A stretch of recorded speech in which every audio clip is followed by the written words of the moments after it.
side of the cabin in front of us. You'll see a small footpath or a hiking trail. And a hiking trail was actually once an access road.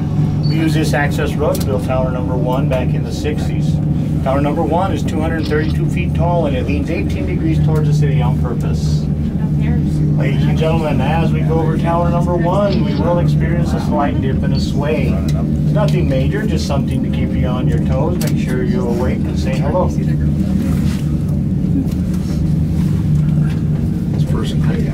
Here we go, ladies and gentlemen, tower number 1. We should feel a slight dip and a sway right about now.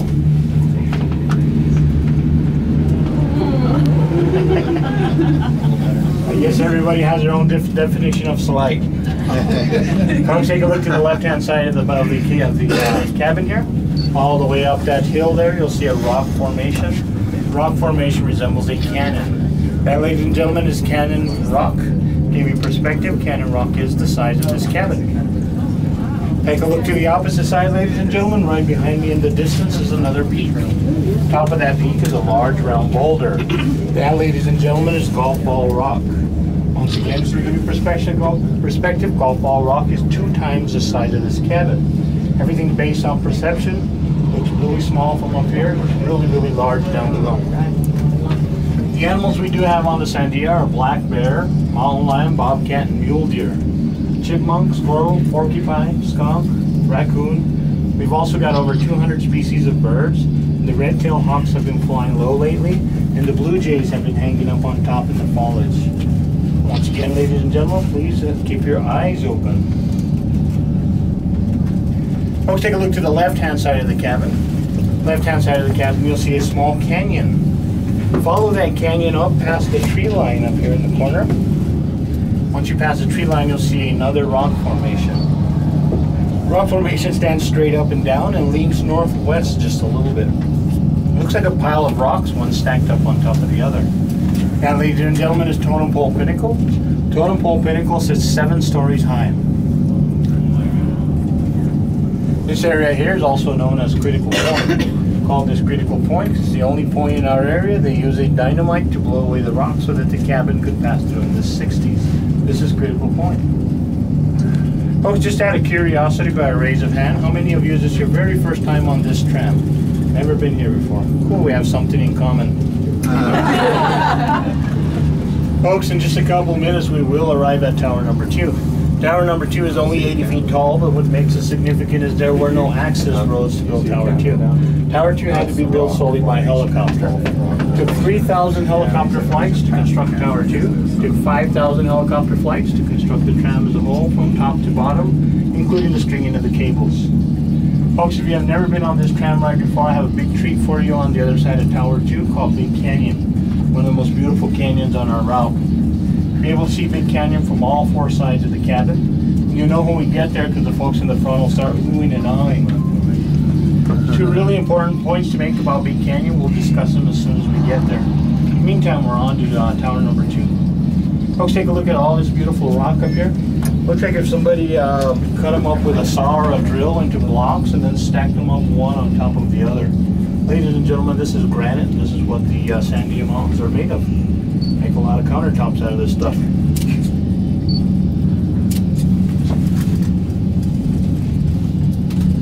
We are approaching tower number 2. Once again, tower number 2 is 80 feet tall. I'd like to remind you that as we go over tower number 2, we will experience a slight dip and a sway, just like we did on tower number 1. After our dip and a sway, we will arrive at Big Canyon, so get your cameras ready. Arriving at tower number 2, you folks in the front might want to pick up one leg just so we can make it up over this ledge.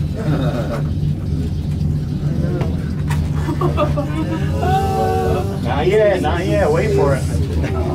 Slight dip and a sway. Okay, now.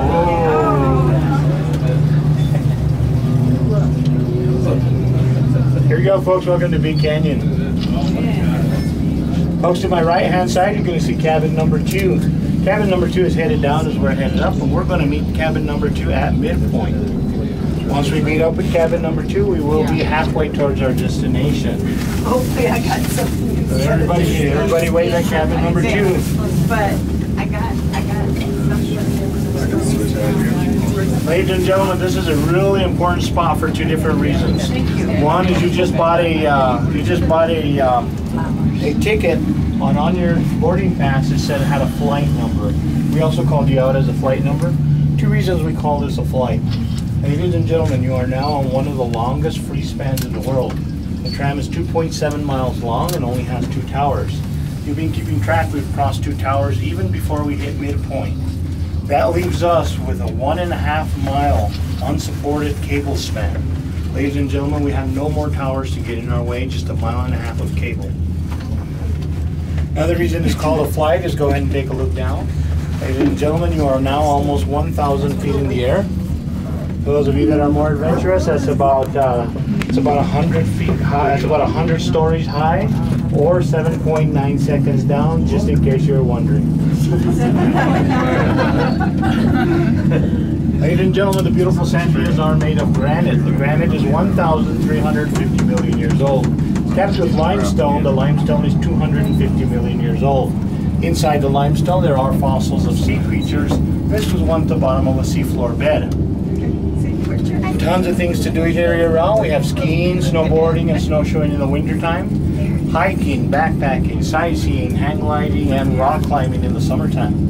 Folks, take a look to the left-hand side of the cabin. You'll see a large granite rock face. Granite rock face is one of the more popular rock faces for some of the most bold climbers to climb. You can imagine anybody climbing up that rock face gets his or her picture taken by people in the tram. That's why it's appropriately called Ego Boost. Folks, the next canyon we're entering is Echo Canyon. What I want you to notice about Echo Canyon is those little tiny little trees below us. Once again, based on perception, those tiny little trees below us are 95 to 115 feet tall. They're pretty small from up there. Folks, I'd like to give you a little information on the top. When we get to the top, to our boarding station, the building in front of us will be the Four Seasons Visitor Center. In the Visitor Center, we have more information on the tram, really cool pictures of the 60s when this place was being built, information on geology and wildlife of the mountain. There's also the Cibola National Forest volunteer rangers. They've got a great display and a wealth of knowledge. If you have any questions at all, they'd be more than happy to answer. Also, there are bathrooms and water fountains in the Visitor Center.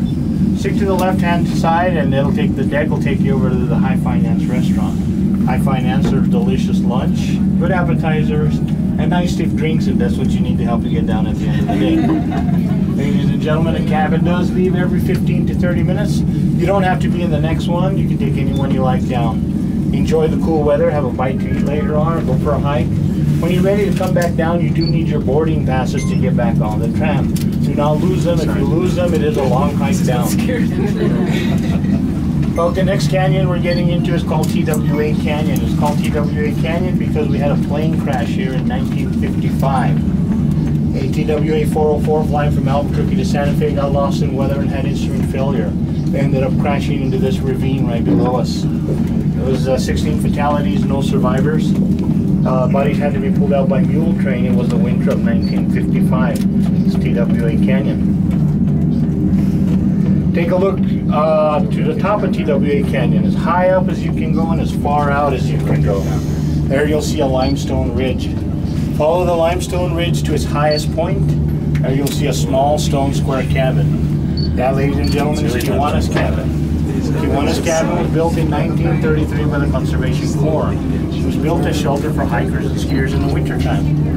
No longer in use, but you can hike out there. It's about 1.9 miles or 30 minutes in one direction, where you can get a 360-degree view of the valley floor below.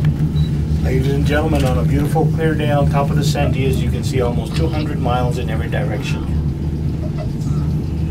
Folks, stick to the red decks, and on the rail of the red decks, you will see viewing tubes.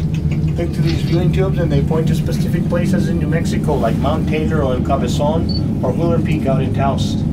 So it'll point to specific cities like Santa Fe, Edgewood, and Moriarty. Next to these viewing tubes are also some guides that'll let you know exactly what you're looking at, so please check those out.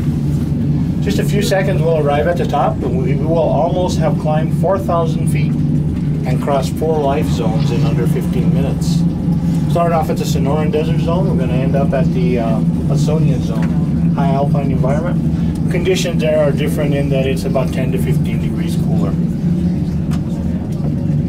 See folks in the front over here, a little while ago I told you that we're riding on 1.5 miles of cable, longest free span in the world. You can better appreciate it from this angle here. That's what 1.5 miles of cable looks like.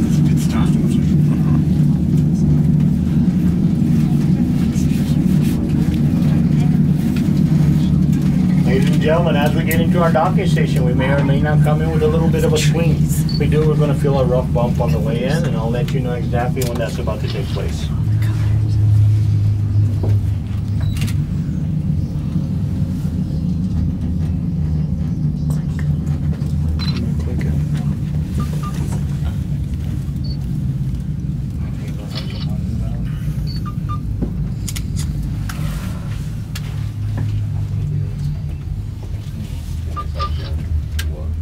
It will be. Regret your choice.